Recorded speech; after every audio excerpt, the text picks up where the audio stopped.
Hello everyone, my name is JaeAIK and welcome back to another The Lore Behind video. Today we'll be tackling on the infamous Thracia 776 characters, and this will be part 2 of the character analysis, character lore, whatever. This time we'll be featuring Alen, Reinhardt, and Saias. I do want to mention that I am in no way a Thracia 776 expert, and in fact I only played it once and hated it, so there may be some factually wrong stuff in here. While I still did put in the same amount of research as I would any other lore video, I have to get that out there that I am in no way a Thracia expert. These characters all make their appearance in 776, and as usual there will be spoilers ahead, so please watch at your own precaution.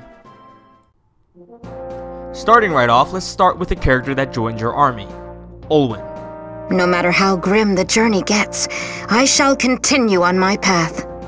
Alen is the younger sister to Reinhardt and was also heavily sheltered by Reinhardt ever since she was young. She fails to really understand the weight of war due to her sheltered life until she later sees the truth of what her country is doing. But let's backtrack for a second.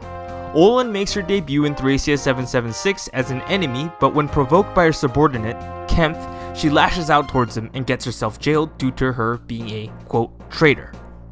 The reason why Kempf even provokes Alen is because of his jealousy in Reinhardt's position, and provokes Alen in hopes to get Reinhardt removed from said spot.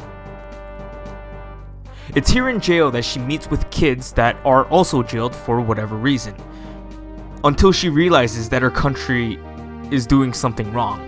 She finds that the kids were jailed because of the child hunts happening because of the Lopterian cults that were taking them and sacrificing them to their dark god.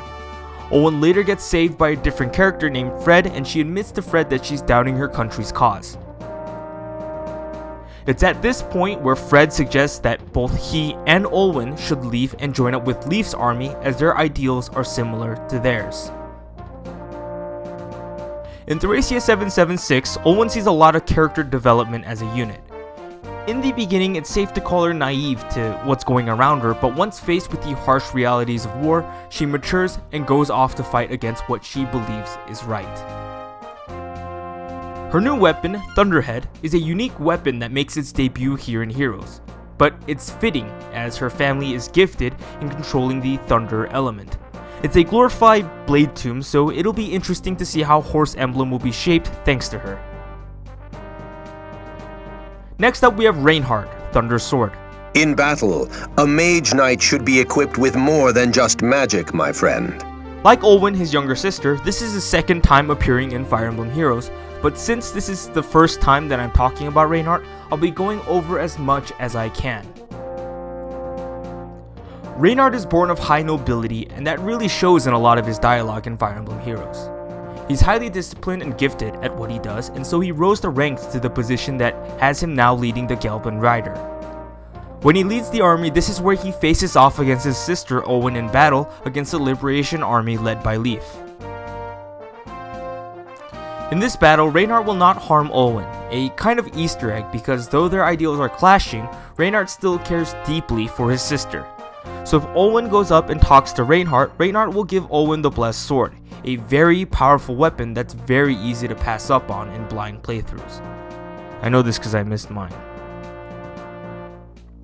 At first, Reinhardt believes his sister is being manipulated by Leif's army, so he seeks out Bishop Saias, who reveals to Reinhardt that she's walking her own path now. While it isn't specifically stated here, I think this is when Reinhardt truly realizes that Alen has finally grown into her own. Again, while their ideals do clash and while Reinhardt is loyal to his own country, it's just interesting to see this dynamic that he shares with his own sister. While the original Reinhardt wielded the infamous Dire Thunder Tomb, this iteration of Reinhardt wields, excuse my pronunciation, the Meister Schwert, which when translated means the Master Sword. No, but for reals though, the Master Sword makes its appearance in Mystery Emblem as a better silver weapon, but here in Thracia it makes its debut as a better brave sword. And better it is here in Heroes as well. Double hit regardless of turn is incredibly powerful, especially when paired with his innate B skill, Vantage. This is true to his terrifying self and what he stood for in Thracia 776. The final character, and not yet here in Heroes, is Saias, Bishop of Flames. It's all going to plan. Saias is the illegitimate son of Arvis, and this is perhaps reflected in his stats as a hero when compared with Arvis. His mother is Arvis' closest confidant, Ida, which makes him the half-brother to Julia and Julius as well. Saias' mother died protecting him, who saw through a major antagonist's plan and saved his holy blood, as he also inherited the fire blood, which also allows him to wield the Ball of Flame tomb as well. While I'm not 100% sure how Saias ended here, Saias ended up at the Church of Bragi and rose to a very high position within the church. Saias is generally described as having a bright mind, giving him the title as one of the greatest tacticians, and due to him being in a position at the church, he's also described to be kind to anyone that he meets. While we originally meet Saias as an enemy twice, it's through Saias' effort that Leaf even gets in touch with the Bloggy sword that allows him to counter the Lopter sword. Saias' efforts as a high priest didn't go unnoticed, and at the end, Seliph grants him a position that helps restore the land that was trampled by the war. In Fire Emblem Heroes specifically, his tomb, the War God Tomb, is a unique weapon that also makes its debut here in Heroes. The War God Tomb has not made any appearances in any other game besides Heroes as of now.